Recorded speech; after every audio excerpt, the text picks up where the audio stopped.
I hope you enjoyed the mesmerizing band performance. Now it's time for the bureaucrat session on second innings, life after cracking UPSC, that you guys were eagerly waiting for. As you already know, today we have with us our esteemed guest speaker. So before we start the session, there is a few things which we request you to keep in mind.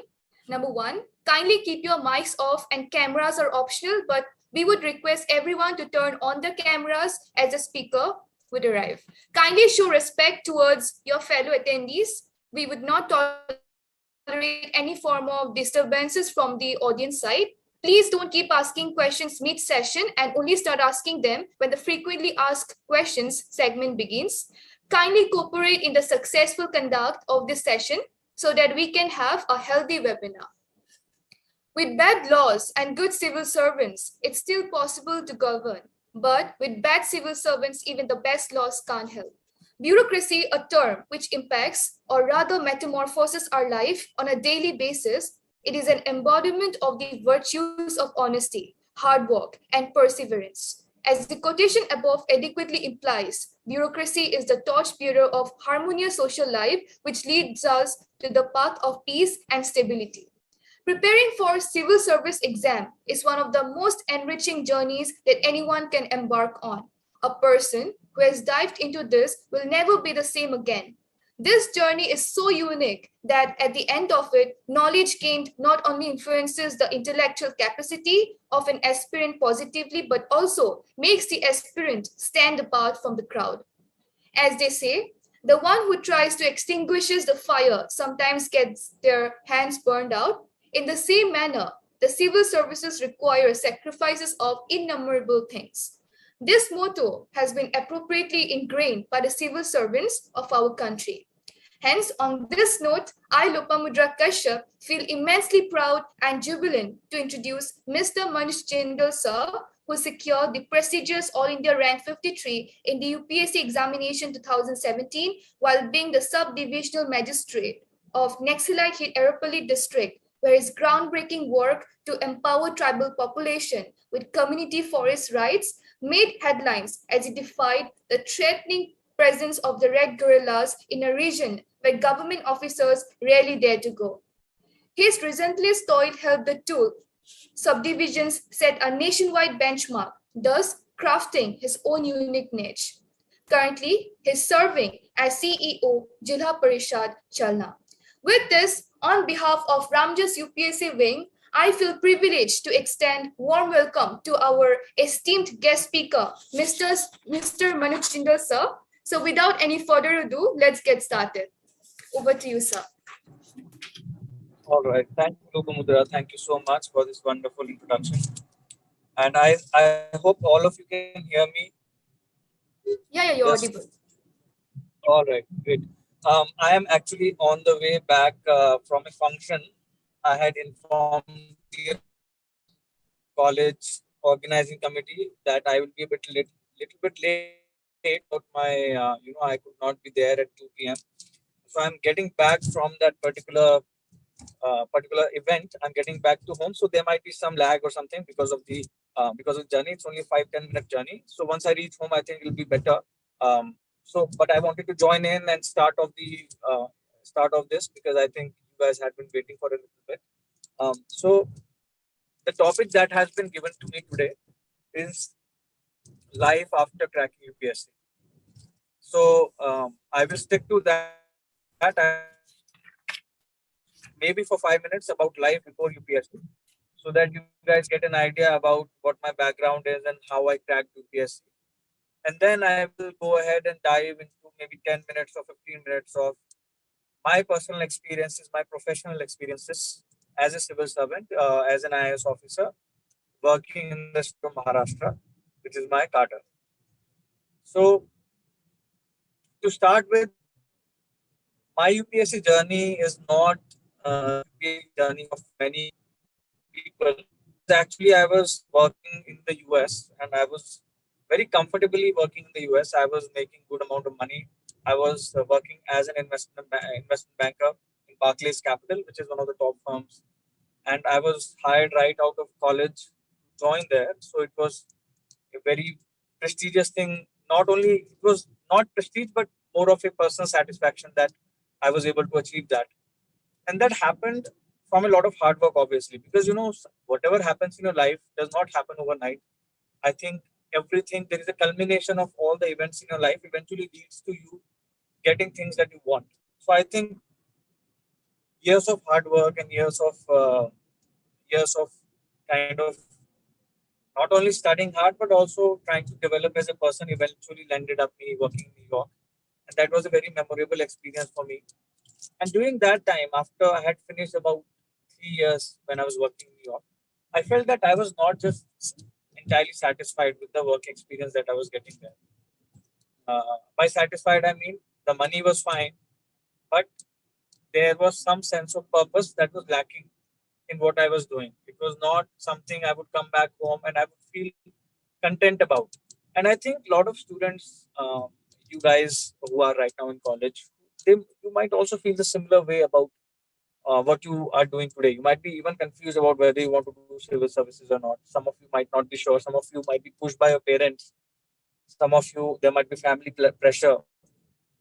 So for me, so you might not be satisfied entirely or might not be sure about what you want. And I was in the same boat. I was not like that in college. In college, I pretty much knew that I wanted to get into investment banking, and I ended up getting into investment banking. But when I was working as a banker, I realized that this was certainly not for me. I did not want to do that throughout my life. It was not something that was giving me entire satisfaction. So that's when I decided that it was time to try something else. And many options were there in front of me. Either I could do an MBA, which a lot of my colleagues were doing at that time, or I could go ahead and join some other college, maybe for a master's degree, or maybe for a further higher studies, or maybe I could switch firms, go into venture capital, or go into private equity, or something like that. In finance, I could go to some other job. Or I could start up my own company, and that is something that I thought about very seriously. Actually, that I could start my own company. So at that time, one of my friends told me about civil services as well, and he told me that you should seriously consider it.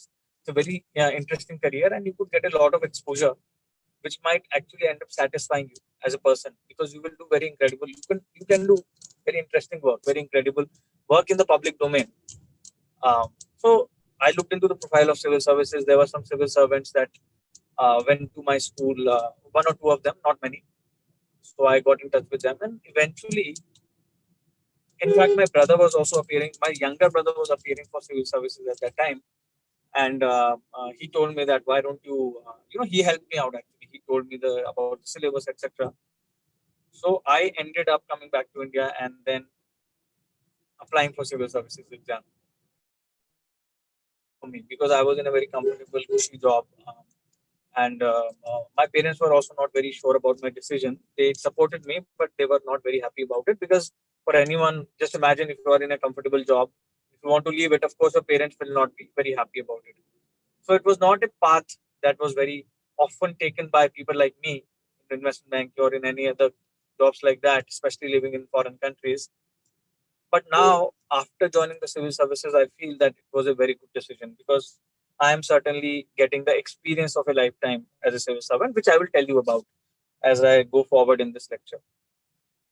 Now, when I came back to India, of course, then I did the same thing. I went to old Rajendra Nagar that a lot of you might be going to try to figure out whether I wanted to take coaching or not. And it is so much information, right? It confuses you because there are so many coaching institutes. There is so much going on. Um, there is so much going on in the entire market. There's so many coaching institutes. There's so many books. There is so much material. There's so much advice out there. So it becomes very confusing. And even for me, it was very confusing. I was not sure, but I was a little bit confident that I think I should be able to crack this exam. But then I had I met the failure. My first attempt, I was not able to get in. Um, Maybe it was because of overconfidence. Maybe it was because I was not fully prepared for the exam as I should have been. But it gave me a lesson that don't take anything for granted, especially if you're appearing for an exam like UPSC, which is a very difficult exam, that you have to be very well prepared. So that's when I started to really getting serious about how to systemize my preparation, how to figure out what needs to be studied, to organize it, to make it more organized and planned. So over the course of the next 5-6 months, I went ahead and planned my studies. And maybe in the question and answers later, I can talk about more about studies, about how to plan your UPSC preparation. But my major focus was on planning well and sticking to my plan, and maybe changing it a little bit when I felt that I need to change it, but focusing on my plan that I had made and achieving the targets that I had kept for myself when I was appearing for the exam. So that is how I started sort of preparing for UPSC.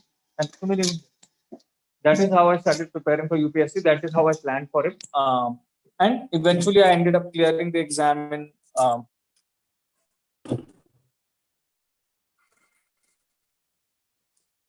Eventually, I ended up clearing the exam in 2017, and I joined the academy.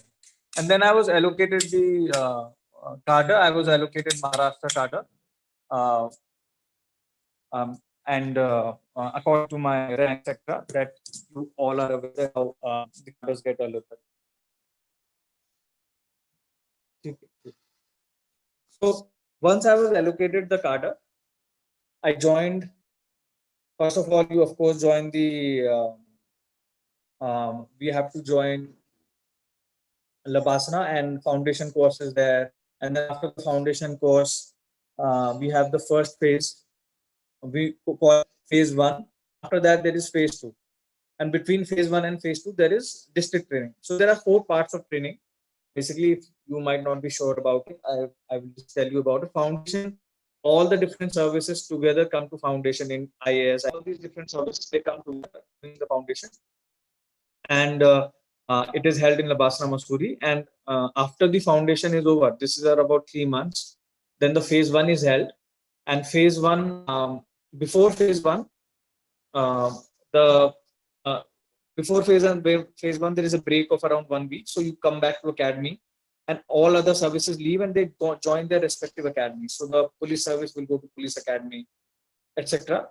After phase one, there is during phase one, after phase one, there is Bharat Darshan, in which you go across India. And after that, you go ahead and join the district. So you are given a district and you go ahead and join the district as a probationer. So as a probationer, the experience is very limited because you're just basically tagging along with the district magistrate or the collector. And he's telling you, in different areas, he is also known as deputy commissioner. So he's telling you what to do, what not to do. You are kind of his apprentice or intern. There is not a lot of responsibility, but there is a lot of learning curve that you have because you see the district administration from very close quarters. But we're not expected to do anything because you don't really get a real responsibility during this time. After that, that is almost 1 year. After that, you come back for phase two. Phase two is held in Mussoorie itself. Then after that, you have foreign training in which you go abroad for a week or so.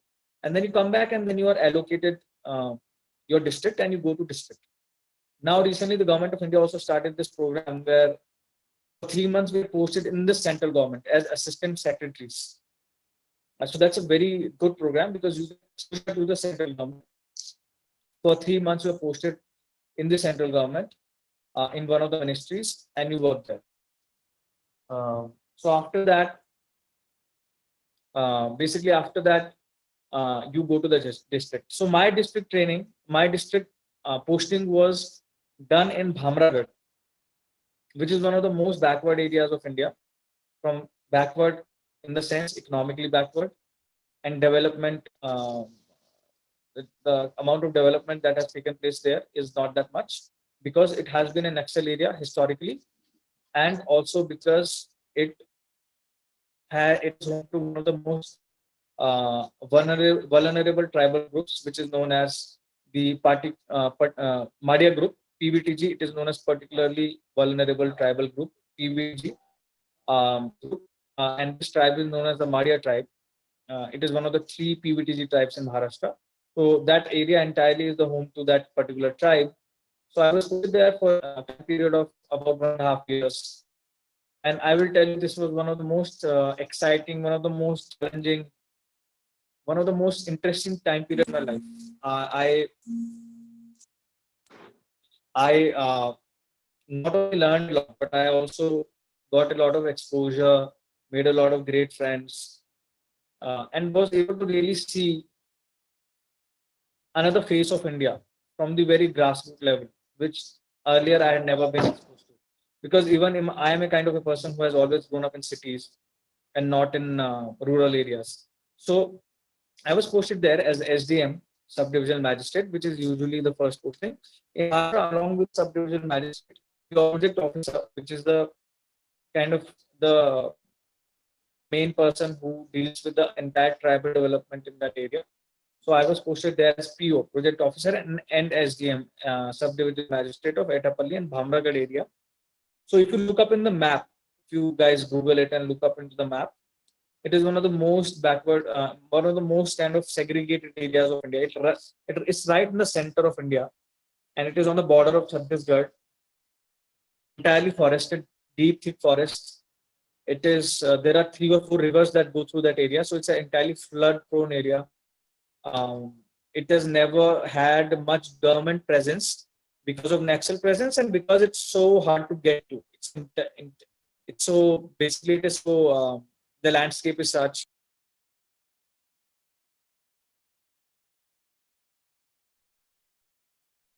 Yeah, I think, can you hear me, guys? Can you still hear me? There is some network issues going on, I guess, from your side. So, Okay. Is the feed not clear? yeah, it's a bit clear. Okay. Just hold on. I will try to get into the better network zone. Just hold on. Yeah, your video kind of paused.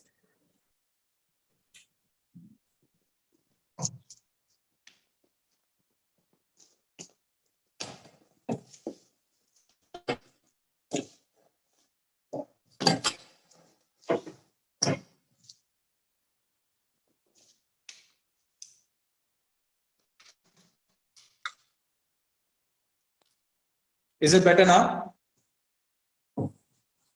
Okay. Yeah, it's better.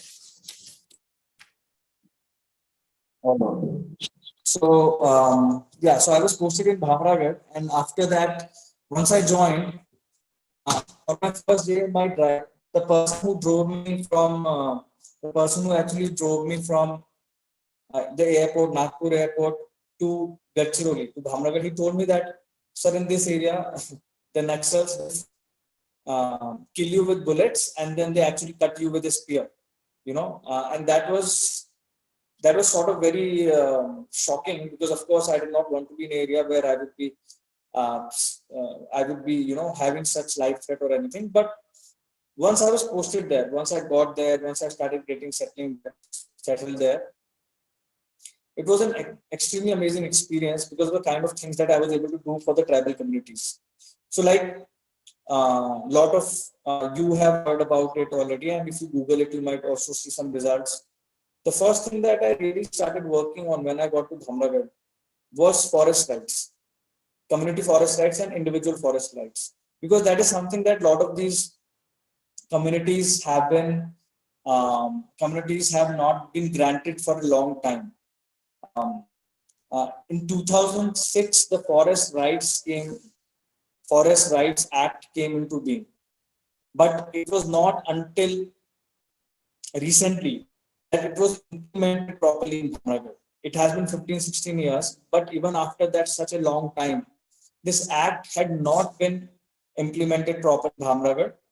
And to give you a background of what the community forest rights are, or what the individual forest rights are, basically, tribal people, they wherever they are living, let's say they're living in a forest, in a small hamlet, or on a small village in a particular area, they traditionally use that area to do farming. They use that area to they might have a pond in that area, so they use that to catch fish. They also collect the various produce of that forest. So there might be bamboo, there might be mahua, There might be some other forest produce that these people collect from these areas. So the community forest rights, in 2006, the act was passed, and the act basically said that all the forest dwellers or the tribal people in the forest have an inherent right to access these traditional forest produce, whatever is produced in the forest. And before this act was passed, there was a Forest Conservation Act, because of which these tribals not actually access these various forest produce, because the forest authorities would not let them do. But after this act was passed, now it was possible that they could get access to all these produce, and that would help them to earn livelihood. That would help them to earn, to have a sustainable source of income. So that act was very revolutionary, but the implementation was slow. And the reason the implementation was slow was because there were two main authorities that would have to work together to help the tribals get the forest rights. Number one, the revenue authorities, or the whatever IAS officer is posted there, or the SDM is posted there. They had to work with the forest authorities to help these tribals get these rights. So because of the constant infighting, or because of the constant maybe lack of coordination between these departments, the forest rights were not really implemented in these areas. So when I joined, I made it a point that in my tenure that we have to get these forest rights given to these people, allocated to these people, especially the community forest rights, because that way they will be able to access all these various forest produce, and that will become a good source of income for them. So this is quite a lot of work, and I worked for over one and a half years on this single project, apart from other projects also. COVID also came along, but even after COVID came along, we did not stop working on this particular project. I got the team together in Dhamragarh. We put together a team. We put together various training sessions. These training sessions were held in every village, where we would teach villagers how to apply for these forest rights, because it is not easy to apply for forest rights. It's a lot of paperwork, and because these forest communities are so backward, they're not really able to understand how to apply for this particular forest rights. Even today, if you want to go for getting a driver's license or a passport has become much easier. But if you want to get a driver's license, if you want to get any certification from the government, it is actually hard to do. But it should not be this difficult to get any kind of certification from the government. So just imagine if you want to get right some sort of a land document from the government, how hard it would be. So we decided to make that process simple. We use Google Maps, we use Google Forms, because there is a problem with technology there. So we use offline Google Forms. Sir, I'm sorry to interrupt. Forms, sorry, your voice is breaking a lot. Yeah. Okay, I Your think video the just connection paused. is bad. Let me try to.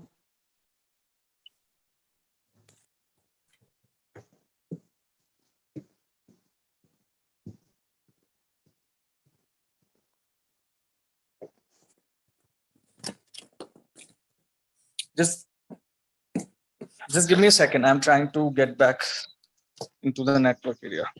Yeah, sure.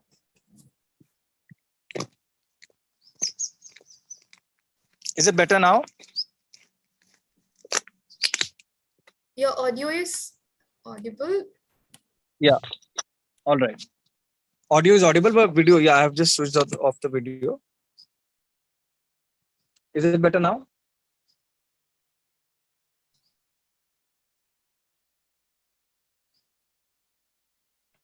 Is my audio? Your audio is your audio is perfect, but then the video. All right. I think the video will come back maybe in a little bit. I'm having network problems here today. Yeah.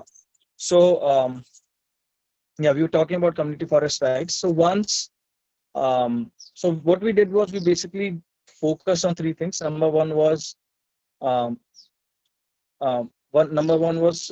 getting all the different departments of the government to talk to each other and to create a plan in order to train not only the government employees who had to award these rights to the people, who had to do various jobs of awarding these rights to the people, but also in addition to that, we ensured that they were trained well. So there were weekly training sessions held for the government employees in order to identify whether they understood the process of giving these rights, whether they understood the application process. And along with that, we also held various training sessions in almost more than 400 villages across the Bhamragad and Erapalli region. There are almost 400 villages there. We held various training sessions in these villages to help people understand how they could apply for these forest rights. So that included things like going to them, showing them the application form, showing them how to fill that application form, then helping them to format various letters. A lot of these tribal communities are not very conversant with how to work with the government.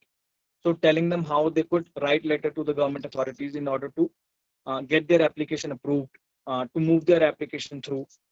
Then we held various sessions in order to monitor what was the progress of giving these rights to the people. And throughout this work, in a period of around 2 to 3 months, we were able to generate more than 400. There are 400 villages, so we were able to generate almost 400 community rights for the communities living in these areas. And I remember this very fondly, in fact, because this is a very good memory. After we did that, one of the villagers from one of the, not one of the villages, the entire almost 30-40 villagers from one of the most interior villages in India. It's known as Binagunda village. The people from the Binagunda village came to my office, and they said thanks, and they were like very happy that they got the community forest rights, because they were waiting for it for many years, but they were not sure how to get it. And they told me that because of that, they will be able to harvest bamboo now, starting now, which had been pending for the last 20 years. They were not able to harvest bamboo due to lack of forest rights over the last 20 years. And they invited me to the village. So I decided to go to the village, and their village is very hard to get to. It is disconnected from rest of the main area for 6 months due to rains. Um, because of rains, it always gets disconnected because the roads are not there, and it's on a hill. So it's very hard to get to that place. So we went to the village, and they welcomed us really nicely.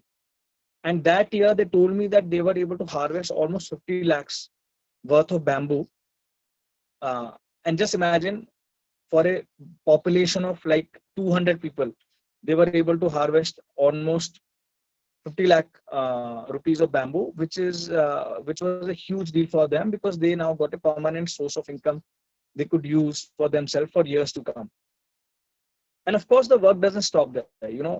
Now whoever is posted there, now the next IAS officer who goes there, since I've been transferred out from there, I think their job would be to take that further and to help the villages figure out how to sustainably grow bamboo, and how can they process bamboo. Maybe they can process bamboo into different products so that they can get higher value for it. So the work never stops. So I would like to tell all of you today that the work of bureaucracy, the work of civil servants, it is like building a house. First you build the foundation, then you build a wall over it, then you build different parts of it. And it takes a lot of time, because the house is nation. It's like nation building. You're not just building a house, you're building the nation. So it takes a lot of time, and it takes a lot of energy, and it takes a lot of passion and patience. For anyone, just imagine in 1947 where our country was. Our country was a country where we had extreme amount of poverty. More than 80% people were living in extreme poverty. We did not have any systems in place like we have today. In fact, the New York Times, in fact, some of the top newspapers in the world had predicted that India would fall apart, because it was not one country. It was a combination of different kingdoms that came together to form a country. That was a prediction. And indeed, the prediction went wrong. Why? The prediction went wrong because it was the hard work of many political leaders, the founding fathers of our constitution. And it was hard work of a lot of bureaucrats, a lot of civil servants who were working in the bureaucracy at that time. And it was the hard work of other citizens, industrialists like the Tatas, hard work of many people who were working in different fields at that time, which led to our nation becoming stronger and stronger over the next 70, 75 years. So just imagine in 1947, it was not even sure that our country would survive. The elections were held eventually in 1950, and just imagine holding elections in such a new country, in such a infant country, where even today we are not able to reach many villages. Just imagine 75 years ago how it would have been. So that's why I say that the work of civil services is very interesting, very wide ranging. You get to work in different areas. Before this, I was working in a tribal area. Today, I'm working in a district called Jalna, which is close to Aurangabad in Maharashtra, and I'm working in the rural department. I'm the Zilha Parishad CEO, so I work mostly. Uh, there are 779 gram panchayats, and the Zilha Parishad is the autonomous body as per the 73rd constitutional amendment. And the idea is that um, the self-government should not only should start at the bottom level, at the gram level, and then there is district level, and then there is state and center level. So the now after working in the tribal area, I'm getting exposure to self-government institutions like the Gram Panchayat, the Zilha Parishad. Zilha Parishad is basically a body of the Gram Panchayats. You can roughly say that. It's not technically that, but roughly you can say that. So you get to work in different variety of sectors. Today I'm working in education, health. The entire COVID management is done by the district magistrate, by the CEO, under that health team that I'm overseeing right now. The entire education system in the district is overseen by the administration here. So there is a lot of different fields that you will get to work in. You will get to work in education, health, animal husbandry, farming, water, sanitation, Swachh Bharat Mission. All these different works are going on simultaneously at the same time. Similarly, in the next posting, I will hopefully get to work in a municipal corporation area. So that would be a city area. So you not only get exposure to rural and tribal areas, you also get exposure later on to urban areas where the management is of a different style altogether. You are not working then you are working in completely different kind of issues compared to that I'm working today. So working as an IAS officer that way is very interesting because you get to see very different aspects of the democracy that we live in. We see democracy in life function like right in front of our eyes, especially when you're dealing with gram panchayats and Zilha Parishads. We get to see how the human resource management is done at the very bottom level in our country. Bottom level meaning at the very grassroots level in our country. We get to see how various NGOs are working in different sectors and get to facilitate them, get to work with them on various projects. So there's a plethora of things that the entire experience is built around in many things. So apart from this, when I was working in Gadchiroli in Bhamragad, I also had a chance to work on things like infrastructure. So complete rehaul of the offices, computerization of our schools, tribal schools, establishment of new larger tribal, they are known as Eklavya model residential schools. So establishment of large residential schools in tribal areas so that tribal kids can get CBSE or English medium education as well.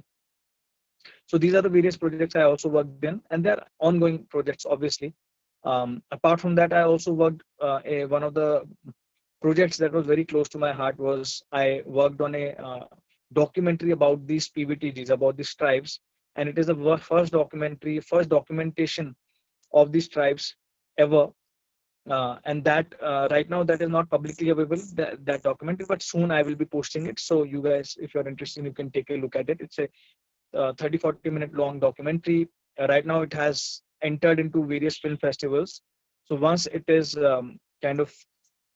once it is judged and all by the film festivals, then we are allowed to release that in public.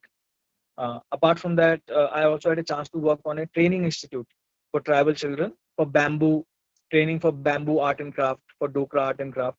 And that was a very successful center. Almost 30 kids were being trained there, and we completely rehauled an old Tehsildar office. So there was a very old Tehsildar office which was lying in ruins.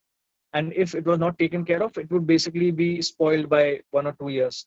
So what we did was we went ahead and partnered with a private organization and completely rehauled the entire premises and created a very beautiful training center for tribal kids over there.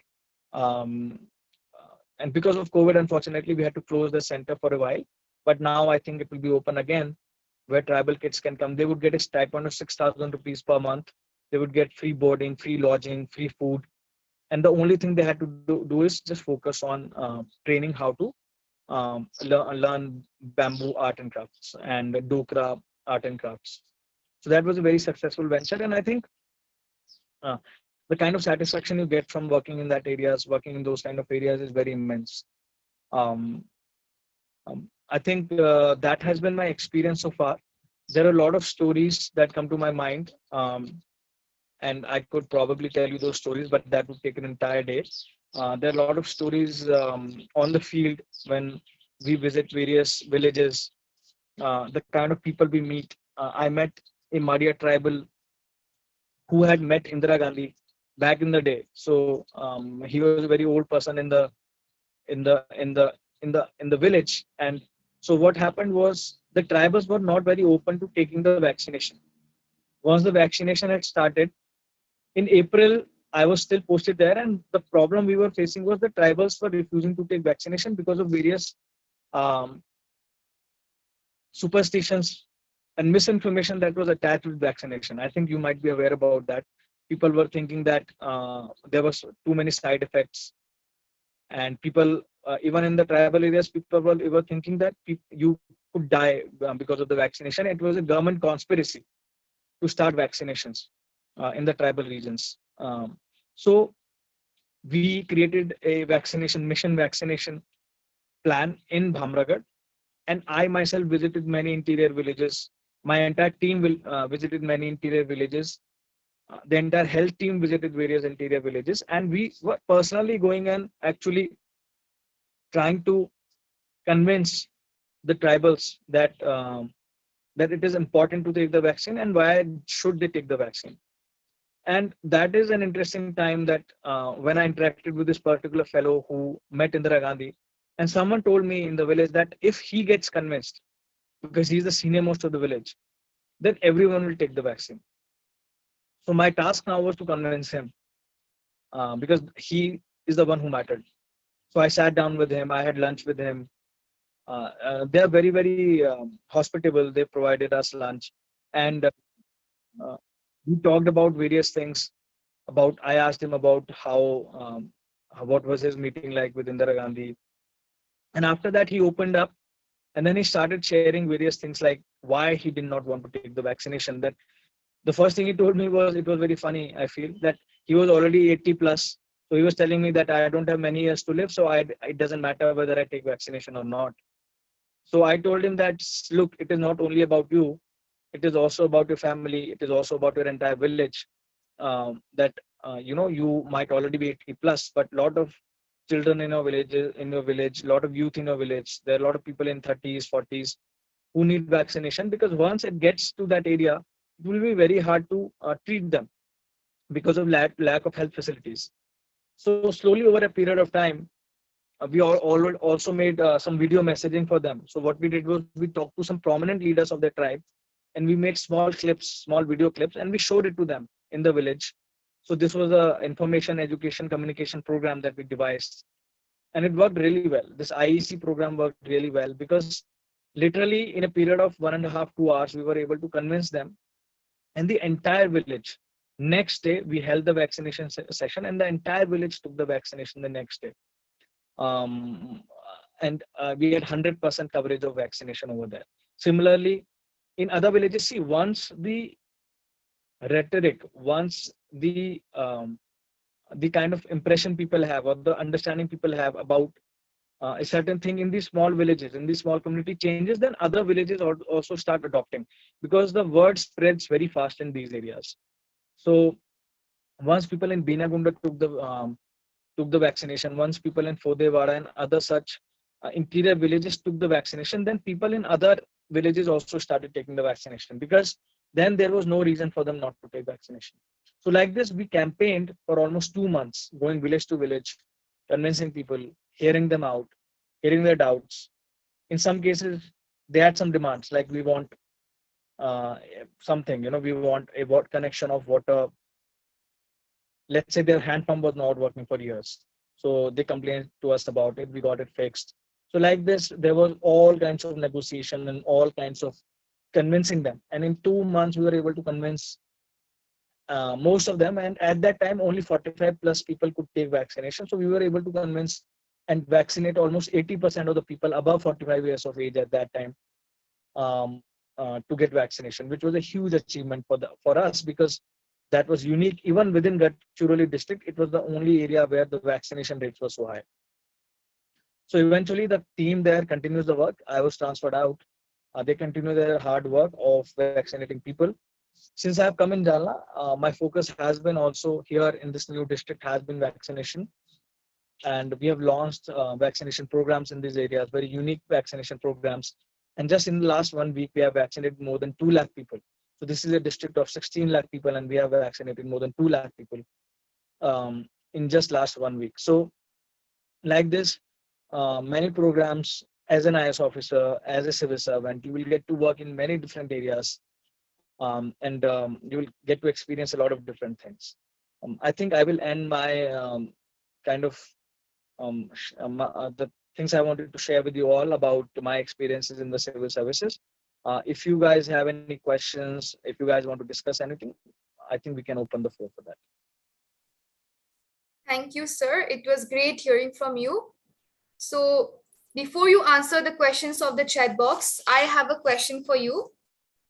So in one of your interview, you clearly mentioned that you like to travel a lot, and the favorite place that you mentioned was Bhutan. So my question to you here is that by choosing Indian Foreign Service, you had the chance to travel the world. I mean, IFS is not only about traveling, it's more than that. But like, why did you choose IAS and not Foreign Service? Yeah, that's a very good question. I had a lot of dilemma when I was thinking about choosing IFS versus IAS, and I was almost about to choose IFS over IAS. But then at that time, I thought that I feel now that I'm in the service, I can give you a better perspective. Maybe I think the kind of exposure you get in the IAS versus IFS is very different. In IAS, in IFS, you will be your work will be limited um, to working in diplomacy in various capacities in diplomacy. So this can include you're working in, let's say, an embassy, or you're working in a, in any kind of organizations of international organizations, and you will have a mandate. Like you will have a mandate, like VVIPs are coming. So what are the various discussions these VVIPs, leaders of these countries are going to do? So you will be working on that. You will have to learn another foreign language, and you will be posted in the areas where this foreign language is spoken for some time as a junior bureaucrat. So your work is mostly limited to diplomacy, and it's a great service. There is no doubt about it. But for me personally, the reason I ended up choosing IAS was that in IAS you get to work in a variety of areas. I don't think that can be matched by any other service. You can get to work in development. You can get to work in rural development. You can get to work in regulatory functions, like you can be a commissioner um, of different organizations. You can get to work in rural development, for forest development. You can get to work in urban development. You can get to work in different kind of organizations. Any organization you can think of. You can be working on big projects like Swachh Bharat Mission. You can be working on big projects launched by state government and central government. You can even be working in foreign countries. So a lot of IAS officers are actually posted in World Bank. They're posted in Asian Development Bank. You can get to, if you have interest in travel, you can also go for foreign training after a certain time in your career. So I think that way IAS offered more exposure. And see, that I know now. Before that, of course, when I was applying, I thought, okay, I'll apply for IAS. I didn't really understand at that time that I would get all this exposure.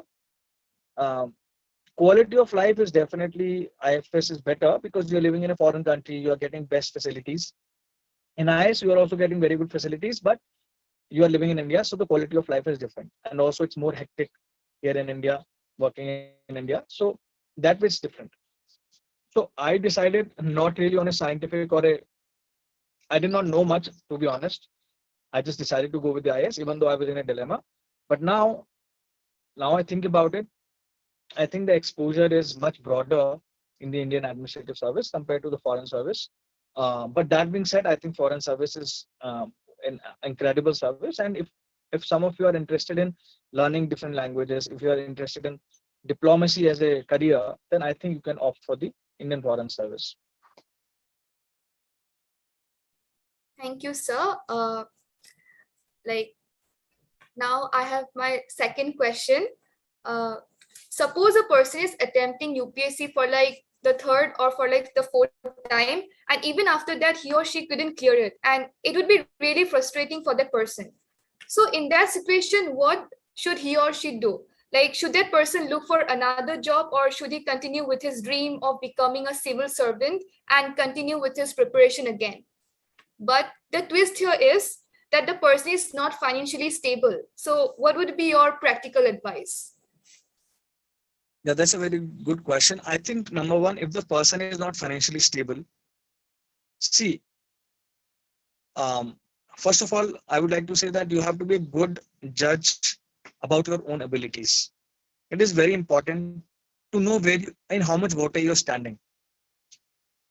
If you do not, if you're not confident, if your preparation, if you have already given 3 attempts, but you have not been able to pass a prelims exam, if you have given 3 attempts, but you're always lagging in by a large by a large number of marks between the cutoff and your marks, then I think you should give it a very serious thought that if you're not financially stable, then you should maybe look for other career opportunities. Because you do not see, I am a firm believer that UPSC is not everything. IAS, IPS, IFS is not everything. I'm a very firm believer in the fact that there are incredible opportunities outside the services, outside the bureaucracy as well. And if you apply yourself really well, even in some other career choices, you can do very well. I will give you an example of that. I don't know how many of you have watched Aspirants or Quota Factory. Actually, these shows have given a very simple learning, I think, to a lot of aspirants, to a lot of people who are aspiring for, let's say, IIT or for IAS, that the world is, the end of the world is not just getting into the IAS or IPS or IFS.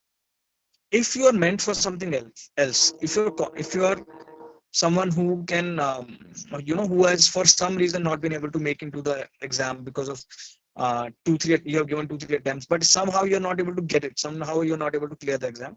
And there are plenty of opportunities elsewhere. And if you apply your energy there, maybe you could be tomorrow's Satya Nadella. Maybe you could be tomorrow's, some another leader who's doing really well. You could be the next RBI governor. You could be the next SBI chairman. So what I mean to say is that do not limit your thinking to just UPSC. If you are someone who's financially not stable, who's facing problems from your family, then try to evaluate your own performance and then think about the next attempt. If you're not sure, if you're thinking that, look, um, I am not, my performance is not where it should be, then you should perhaps, you should perhaps explore some other fields where you could do really well. And if you're someone who's really, really passionate about UPSC, who really wants to do it, then try to really understand the exam. Try to, don't try to look at the superficial things. Don't try to look at what kind of bungalow IAS officers get. Don't try to look at the kind of car the IAS officers get. These things don't matter. Eventually, what will matter is you passing the exam. So if you're getting motivation from these things, it's not fair. You should get motivation from the fact that you will be an IAS officer and you will be able to serve the country, and you will be able to also grow as an individual. You will be able to learn a lot of things as an IAS officer because it's a great profession to be in. So those should be your motivating factors. And once those are your motivating factors, then the second thing is figuring out the preparation. Figuring out the preparation, like I said, you have to plan well. You have to understand the syllabus. You have to understand previous year questions. It's an exam. You have to give it a lot of time and your heart and your brain, everything. And if you prepare well, I think there are very high chances that you can make through it if your preparation is right. So that is my advice. It's a very tough question, but I tried my best to answer it. Thank you, sir. We have a question from the chat box. It says, how can we maintain consistency during preparation without much deviations? How did you maintain this? Okay. Yeah, consistency is very difficult because as a student, it is very difficult to consistently focus on studies. There are a lot of ups and downs. There are a lot of depression. There's a lot of, we are not sure, right, that we will pass the exam or not. So because of this unsurety, we often doubt ourselves. So I think the one way to really maintain your consistency is, number one, have a written plan.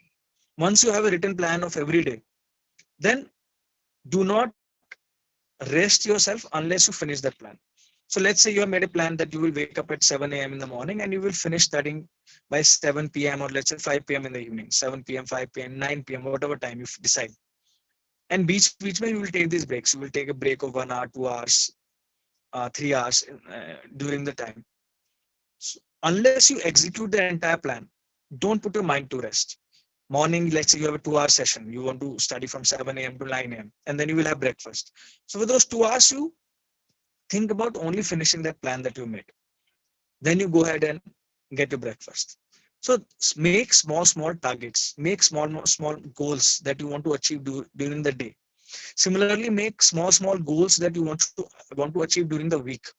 Then similarly make goals that you want to achieve during the month and during two months. So once you make these small goals in small compartments, small brackets, small basically, uh, it's like a marathon, but you can't run the entire marathon in one go. So you want to run small races, 1 kilometer, 1 kilometer, 1 kilometer. So similarly, make a plan as such, and until you finish these small goals, do not put yourself to rest. This will really motivate you, because then your mind will be driven in such a way that it will try to achieve these goals and it will focus. So whenever you are feeling down, whenever you're feeling a little bit stressed, you're struggling with consistency, take a step back, think about a plan, take a breath, maybe go for a walk, go for a jog, go for a run, maybe exercise a little bit. If you're really stressed, go ahead, watch a movie. Take a break, and then get back to a plan. And then resolve your mind to the fact that once I achieve this, then I will take a break. Then I will take another 15 minutes break.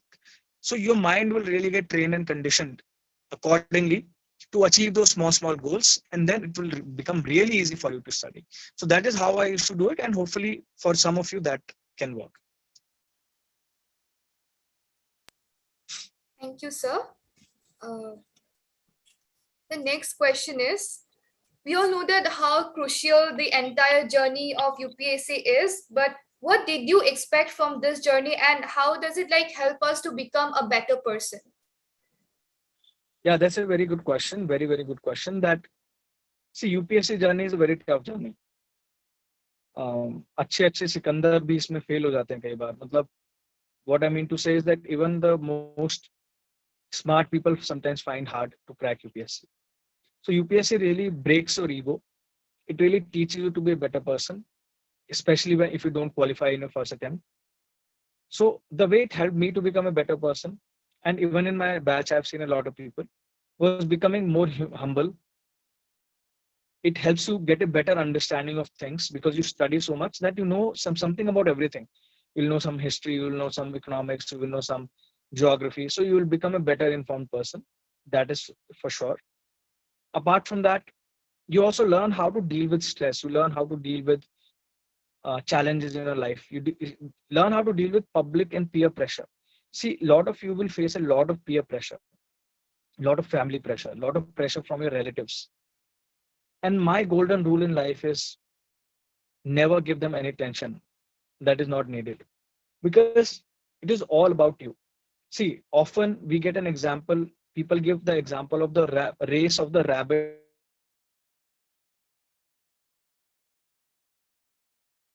versus the tortoise, in which the tortoise wins. So people are always giving us the example, you should be the tortoise. You should try to, you should always consistently just go on your path, and you will win the race. But I feel like there is no race. I feel like the moment you take off this idea of race from your head, that there is some race going on, And the moment you start focusing on your own well-being, on your own self, that मेरे को अच्छा बनना है, and how do I become better person? I become better person by becoming a better listener.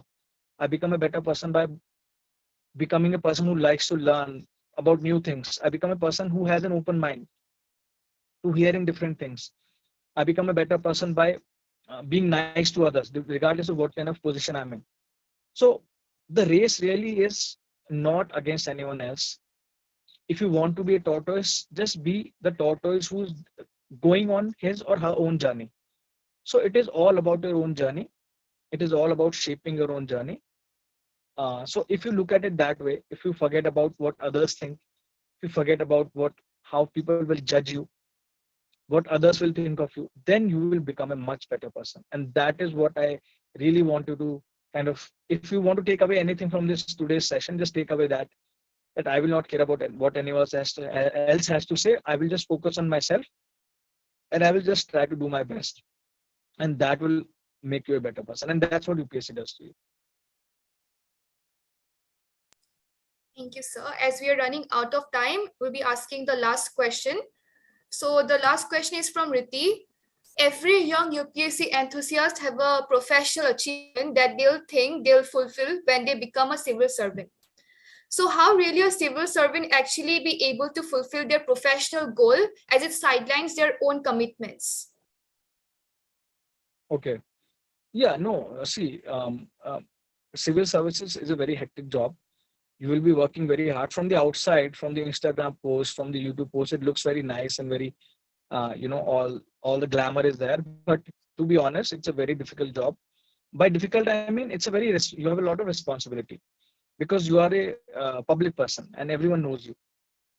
So being a public person, you have to be responsible. You have to work hard. You have to learn things, and you have to deliver those things. And anyone can do it. To be honest, anyone can become an IAS officer, IFS officer, IPS officer. Anyone can do it. Anyone can become a civil servant, regardless of who you are, how good you are in studies or not.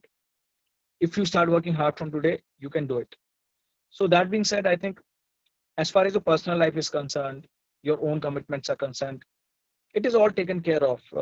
You are able to manage it. Once you get into it, you all learn it.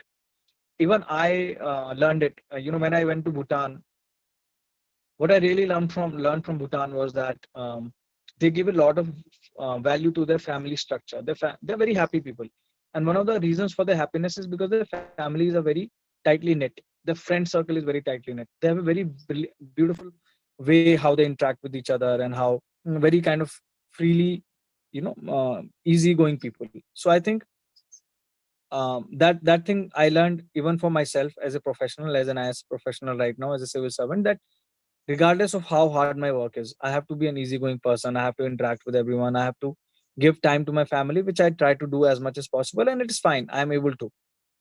So you learn all these things when you're on the job, and you enjoy them also. But my only advice is be balanced. As an aspirant, you should not focus on small things. You should focus on bigger things. Bigger things like, uh, you know, bigger things like the goal that you've set for yourself, the vision that you've set for yourself. If you focus on that, then it will be much easier for you to clear this exam, because then you will have a good motivation that is driving you to become a civil servant. So all these things are taken care of. No worries. Once you become an officer, you're able to sort out everything. Um, so I hope that is able to kind of answer your query. Thank you so much. So as we are towards the end of the event, I request everyone to kindly switch on your camera for a group picture.